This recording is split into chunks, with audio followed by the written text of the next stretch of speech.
আসসালামু আলাইকুম। Knowing from nature of নেচারে স্বাগতম, যেখানে আমরা বিজ্ঞানকে সহজ ও আকর্ষণীয় করে তুলি। আজকের ভিডিওতে আমরা 3টি গুরুত্বপূর্ণ ধরনের উপকরণ সম্পর্কে জানব। তা হলো ধাতু, অধাতু এবং অর্ধধাতু বা অপধাতু। আমরা বাস্তব জীবনের উদাহরণ দিয়ে তাদের বৈশিষ্ট্য ও ব্যবহারগুলিও আলোচনা করব। তাহলে ধাতু দিয়ে শুরু করা যাক। ধাতু হলো এমন উপাদান যা সাধারণত চকচকে, তাপ এবং বিদ্যুতের ভালো পরিবাহী এবং নমনীয়। ধাতুর মূল বৈশিষ্ট্য চকচকে বা উজ্জ্বল, তাপ এবং বিদ্যুতের ভালো পরিবাহী, নমনীয় যার অর্থ এগুলোকে তারে প্রসারিত করা যেতে পারে, উচ্চ ঘনত্ব এবং উচ্চ গলনাঙ্ক বিশিষ্ট, আঘাত করলে বিশেষ ধাতব শব্দ হয়, বিক্রিয়ায় ইলেকট্রন দান করার প্রবণতা রয়েছে যা ধনাত্মক আয়ন তৈরি করে। উদাহরণস্বরূপ তামা, যা বৈদ্যুতিক তারে ব্যবহৃত হয়। লোহা হলো নির্মাণ এবং যন্ত্রপাতিতে ব্যবহৃত প্রধান উপাদান। সোনা গয়না এবং ইলেকট্রনিক্সে ব্যবহৃত হয়। অ্যালুমিনিয়াম ও দস্তার তৈরি হাঁড়ি পাতিল আমরা দৈনন্দিন রান্নায় ব্যবহার করি। ক্যালসিয়াম প্রাণীদেহের হাড় ও দাঁত তৈরির প্রধান উপাদান। এভাবেই ধাতু আমাদের চারপাশে সর্বত্র রয়েছে। আমাদের বাড়ির বৈদ্যুতিক তার থেকে শুরু করে আমাদের পকেটে থাকা মুদ্রা পর্যন্ত ধাতুর তৈরি। এগুলো দৈনন্দিন জীবনে গুরুত্বপূর্ণ ভূমিকা পালন করে। এখন অধাতু সম্পর্কে কথা বলা যাক। ধাতুর বিপরীতে অধাতু সাধারণত নিস্তেজ, তাপ এবং বিদ্যুতে দুর্বল পরিবাহী এবং ভঙ্গুর, যার অর্থ আঘাত করলে সহজেই ভেঙে যায়। তারা বিভিন্ন অবস্থায় থাকতে পারে। সালফার এবং কার্বনের মতো কঠিন পদার্থ, ব্রোমিনের মতো তরল পদার্থ এবং অক্সিজেন এবং নাইট্রোজেনের মতো গ্যাস।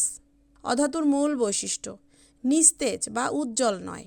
গ্রাফাইট ছাড়া অধাতু তাপ এবং বিদ্যুতের দুর্বল পরিবাহী। ভঙ্গুর অর্থাৎ অনমনীয় বা নমনীয় হতে পারে না। কম ঘনত্ব এবং কম গলনাঙ্ক বিশিষ্ট। বিক্রিয়ায় ইলেকট্রন অর্জনের প্রবণতা যা ঋণাত্মক আয়ন তৈরি করে। উদাহরণস্বরূপ অক্সিজেন, যা শ্বসনের জন্য অপরিহার্য উপাদান। কার্বন, যা কয়লা, গ্রাফাইট এবং হীরার আকারে পাওয়া যায়। সালফার, যা সালফিউরিক অ্যাসিড এবং দিয়াশলাই তৈরিতে ব্যবহৃত হয়। নাইট্রোজেন, যা বাতাসের প্রধান উপাদান। যদিও এগুলো ধাতুর মতো চকচকে বা শক্তিশালী নয়, তবুও অধাতুও আমাদের জীবনে ঠিক ততটাই গুরুত্বপূর্ণ। কল্পনা করুন, অক্সিজেন বা কার্বন ছাড়া একটি পৃথিবী থাকবে না, জীবন থাকবে না। অবশেষে আসুন অর্ধধাতু সম্পর্কে কথা বলি। এই উপকরণগুলোর এমন বৈশিষ্ট্য রয়েছে যা ধাতু এবং অধাতুর মধ্যে পড়ে।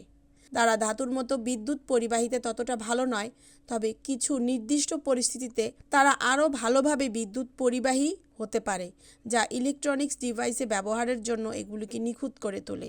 অর্ধধাতু বা সেমিকন্ডাক্টরগুলো মূল বৈশিষ্ট্য হলো এতে ধাতু এবং অধাতুর মধ্যে বৈশিষ্ট্য রয়েছে। নির্দিষ্ট পরিস্থিতিতে বিদ্যুৎ পরিবাহী করতে পারে। ইলেকট্রনিক ডিভাইস এবং সার্কিটে ব্যবহৃত হয়। তাদের পরিবাহিতা অমেদ বা ভেজাল যোগ করে নিয়ন্ত্রণ করা যেতে পারে। উদাহরণস্বরূপ সিলিকন কম্পিউটার চিপ এবং সৌর প্যানেলে ব্যবহৃত হয়। জার্মেনিয়াম ট্রানজিস্টর এবং ডায়োডে ব্যবহৃত হয়। গ্যালিয়াম আর্সেনাইড এবং উচ্চ গতির ইলেকট্রনিক্সে ব্যবহৃত হয়। সেমিকন্ডাক্টর ছাড়া আমাদের কম্পিউটার, স্মার্টফোন এমনকি আধুনিক চিকিৎসা সরঞ্জামও থাকতো না। এসব উপাদান ডিজিটাল যুগের মেরুদণ্ড। তাহলে আমরা দেখছি ধাতুগুলি শক্তিশালী এবং দুর্দান্ত পরিবাহী, অধাতুগুলো ভঙ্গুর এবং অন্তরক, এবং অর্ধপরিবাহীগুলো এর মধ্যে বসে আমাদের প্রযুক্তিকে শক্তিশালী করে। এই উপকরণগুলো আমাদের চারপাশে সব কিছু উপলব্ধি করতে সাহায্য করে। আমরা যে ভবনগুলিতে থাকি, যেখান থেকে শুরু করে আমরা প্রতিদিন যে গ্যাজেটগুলি ব্যবহার করি তা পর্যন্ত। আপনি যদি এই ভিডিওটি উপভোগ করেন তাহলে লাইক, সাবস্ক্রাইব করতে ভুলবেন না এবং আরও আশ্চর্যজনক বিজ্ঞান সামগ্রীর জন্য বেল আইকনটি টিপুন।